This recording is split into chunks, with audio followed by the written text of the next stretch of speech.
In the heart of a Nigerian university campus, where dreams are nurtured and youthful curiosity abounds, lived an 18-year-old girl named Shayo. She lived off campus. She was in her second year, focused, reserved, and had never dated before. Her innocence was almost visible, the kind that made her stand out in a world filled with distractions. Then came Bayo, a charming, confident third-year student.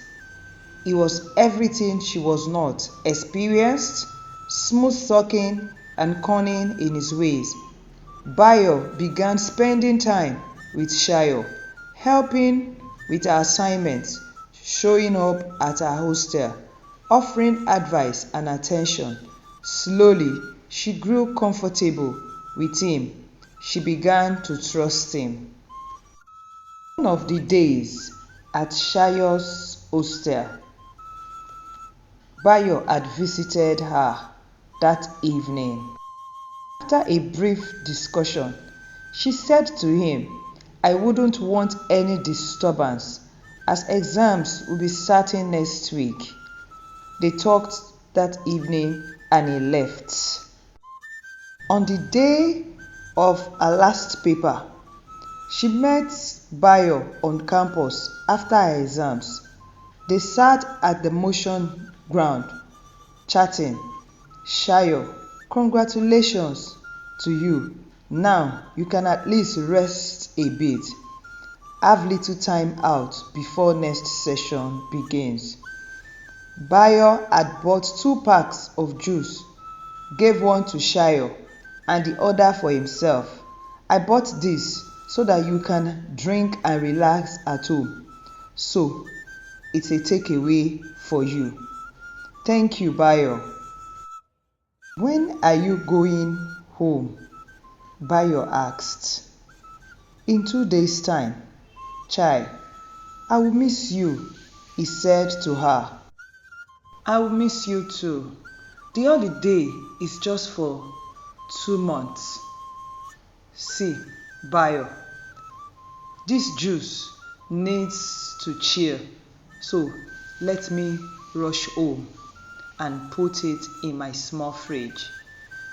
When I get home, I would let you know. I have to take a little rest before I cook my special rice. Will you come around by 4 p.m? Let's eat my concoction rice together."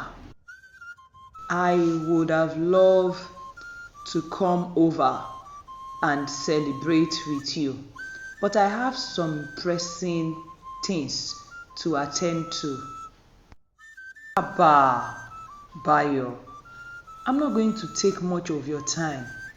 See, as I'm going to the hostel now, I'm going to sleep.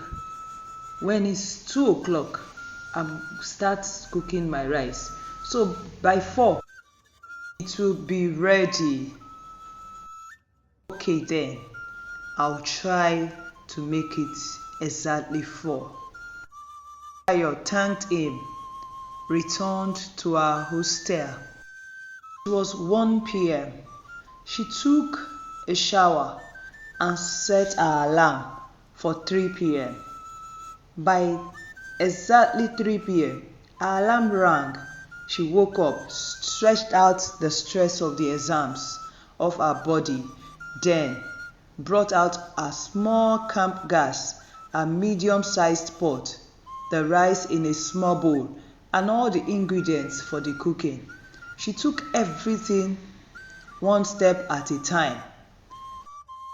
While she was waiting for her food to be ready, Bayo called. "I am sorry, Shayo. I will not be coming again. Something came up." "Oh no, I have added your own to this rice, and you know I will be going home tomorrow morning," she said. "So sorry. Please enjoy your special rice and your drink." She sat on her bed, eating her rice and sipping her drink. Before she could finish her food, She fell into a deep sleep. The next morning, she woke up feeling tired. Her door was not locked. She said to herself, "What happened? I left my door unlocked? Jesus!" Her whole body ached. She couldn't explain what was happening, but she wondered why her door was left opened. She was alone. Nothing made sense. In few hours, she traveled home. Her mother welcomed her warmly. "Mommy, I would like to visit Auntie in Gbagada," she said, trying to find a bit of adventure outside her usual routine. Mother agreed. "Your aunt and her son would be glad to have you around." Few days later, she arrived at her aunt's place at Gbagada.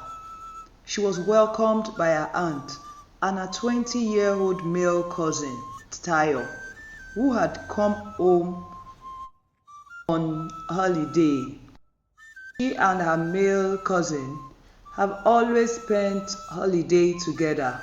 They have spent 2 weeks together. They went to malls, evening chats at their balcony, and most afternoons they played Scrabble and chess together. Also spent time with her aunt once in a while in a luxurious wine shop.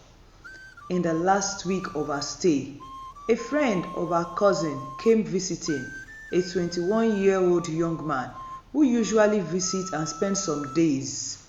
So this time around, Shayo was in the house. They got along easily. Just the next afternoon, Shayo was doing dishes. It tickled her from behind. "What's that?" she asked angrily. "Don't try that again, please," she warned Ejike seriously. 2 days before she left, at night, while she was in her room sleeping, the young man Ejike snuck into her bedroom, got into her duvet. She turned on the bed and her body touched him. She hurriedly opened her eyes only to see him in her bed under her duvet, naked. "What? What are you doing here?" "I am sorry." He grabbed his boxers and about to escape. She held him. "What did you do?" "Nothing, Shayo." "Nothing what? Why are you naked?" "What have you done to me?" "Nothing, Shayo, please. Please let me go." "Get out of here," she shouted.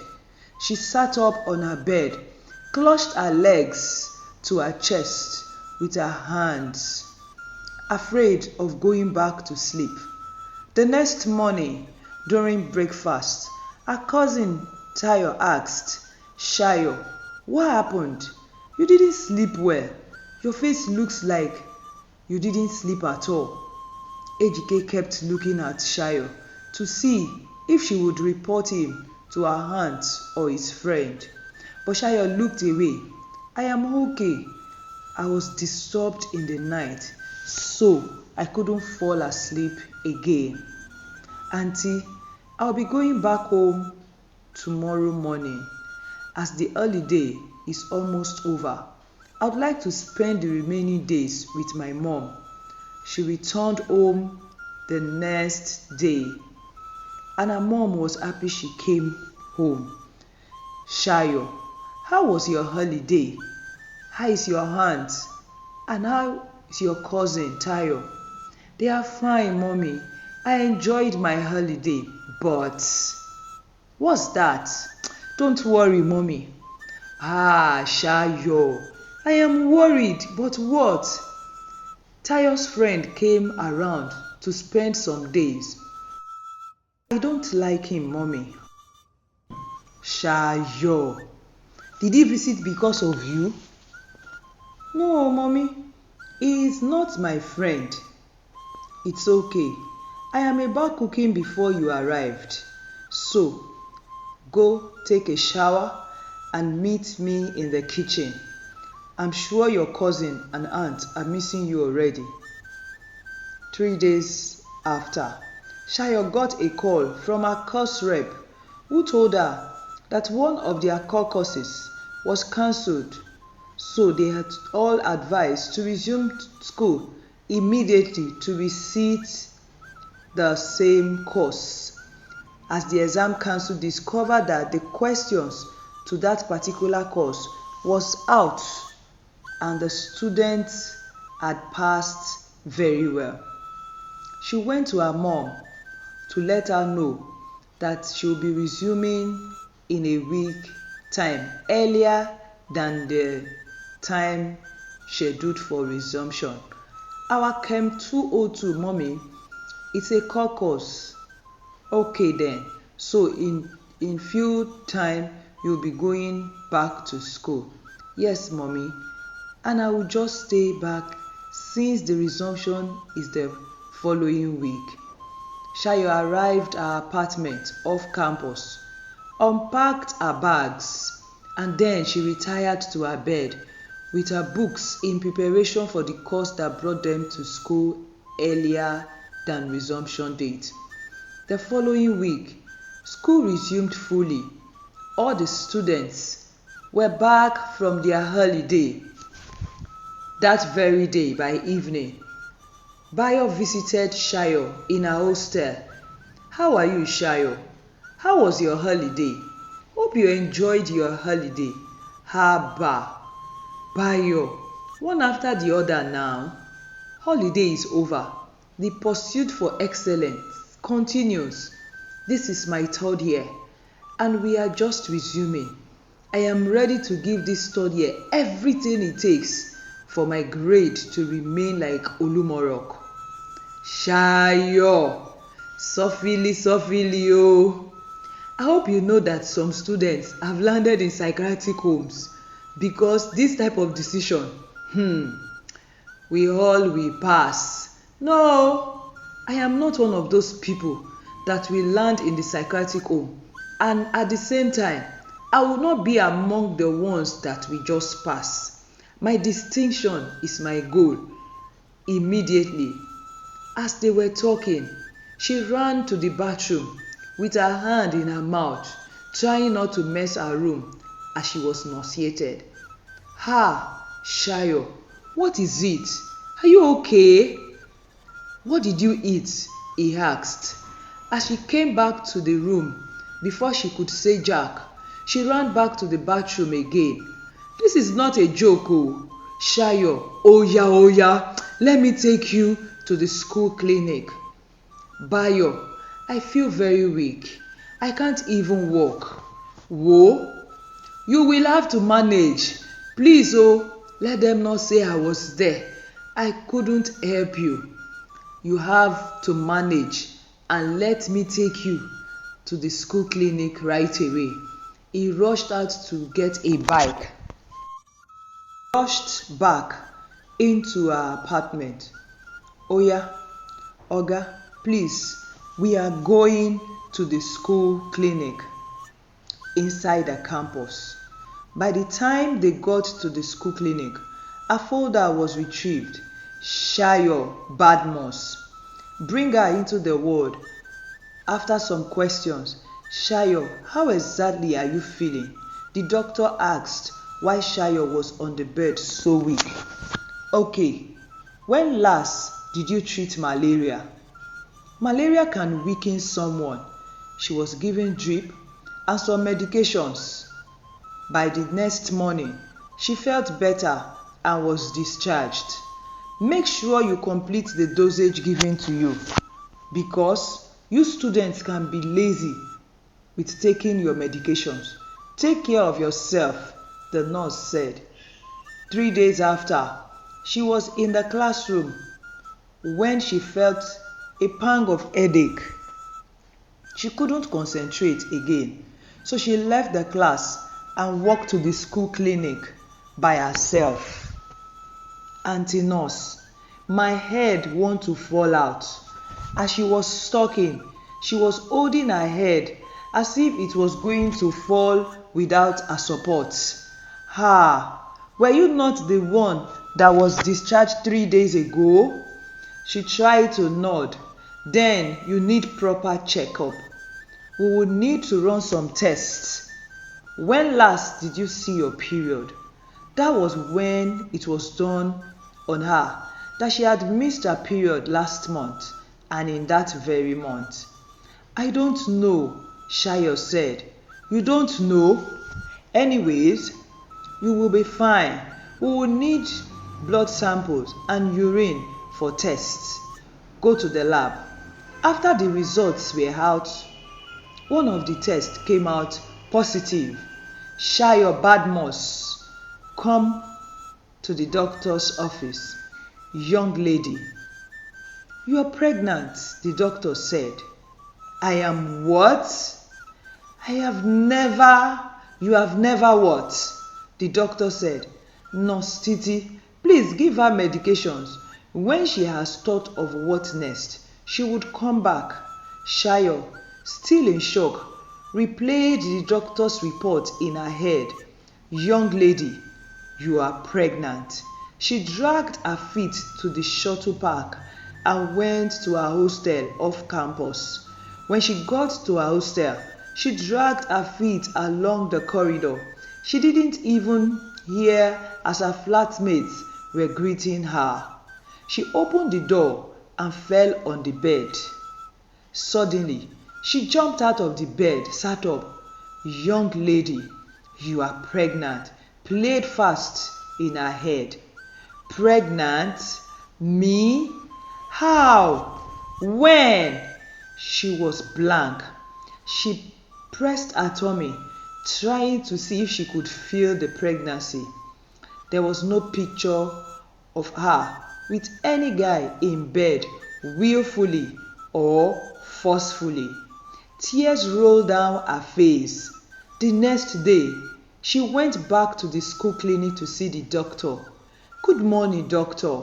I am Shayo Badmus. I was the lady you told yesterday that she's pregnant. But doctor, of a truth, I have a boyfriend here on campus, but we have never been that close to this point of becoming pregnant, sir. Really? But you are pregnant. The result shows that you are pregnant. Do you know what? I will send you for a scan. Scan will give us a good detail about the pregnancy. She went for scan and her results showed that she is 14 weeks pregnant. Everything intact. She went back to the doctor. Doctor, I am confused. I don't know how to explain this. The only time I can remember that something close happened was like 6 weeks ago at my aunt's place. I woke up to see my cousin's friend beside me in bed. He wanted to, but he didn't do anything with me. Doctor, please, help me. Shayo, the only help you can give yourself now is to help yourself. This incident you mentioned now is not responsible for this pregnancy. This pregnancy is 14 weeks old. That's like around the time the session ended. Doctor, I don't know. Okay, calm down. Who is that your boyfriend? Bayo, a final year economics student. Can you come with him to the clinic tomorrow? For what, doctor? I have never had any intimacy with him. I just want to ask him some questions, the doctor said. As she left, the doctor turned to the nurse beside him. Hey, bad boys on campus. There is a case like this at the Polytechnic last year. The young lady of 19 was impregnated. She didn't know how because her boyfriend had done a fast one on her. This case now looks like that very one that happened at the Polytechnic. That evening, Shayo had called Bayo on phone. Please, Bayo, I need to see you. It's urgent. Can we meet tomorrow by the school clinic? Shayo, I hope all is well with you. I am fine, but I am not well. Okay then, tomorrow I'll be free till 11 a.m., Bayo said. The next day, at the school clinic, the doctor called Shayo and Bayo into his office. Shayo said, "You are her boyfriend." Bayo looked. "Yes." "No, I mean yes, sir." "Ah, Bayo, what is it?" Shayo asked. "I mean yes, doctor, but I don't know what she might have told you, doctor." "Nurse, please let Shayo stay in the reception. I need to talk to Bayo alone." "Bayo, between the two of us, I want you to tell me everything about Shayo. You know I am a doctor. I am also a psychologist. Tell me how it happened. How come she can't place it in her mind?" "Doctor, relax, Bayo. It's between us. I am not going to let this out to anyone. Just tell me how it happened, because she said you are her only boyfriend and the only male that goes to her apartment. So tell me what happened." "Doc, I only did it once, so." "Good. Tell me everything." "The day before she left for the last semester holiday, I had given her a pack of juice which I had put some sleeping pills. I had told her I would come join her to eat before she left the next day, but at the same time, I'd called her that I wasn't able to visit her again. I later visited her. By then, she couldn't even see me clearly. She didn't know I was in her apartment. I did it with her. She was a virgin, and I cleaned her up." "Bayo!" the doctor screamed. A nurse rushed in. "Do you know the weight of your offense?" "Doctor, please, I love her. I shouldn't want anyone else to sleep with her first. I am so sorry." "Okay, now she's pregnant. What's your plan?" "I will apologize to her and I will take responsibility. Please, sir, I am very sorry." "Nurse, please bring Shayo in." "Shayo, I am very sorry. I didn't know you would become pregnant. I am responsible." "You are what? How? When?" "Bayo." "Shayo, I am sorry. That day you cooked that rice before you left for holiday, that I called that I wasn't coming again. I later came that evening, but you were sleepy and couldn't see me. You didn't even know I was with you. And when I was done, I cleaned you up and dressed you up before I left. I am sorry. I didn't know what came over me. I didn't know you would become pregnant. I love you, Shayo." "Ha! Bayo, I am finished. What did you do? What have you done? What will I tell my mother?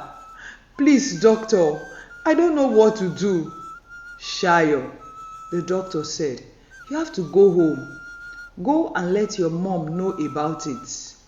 Bayo, I am supposed to hand you over to the school authority, but I want to give you a second chance and an opportunity to right your wrong.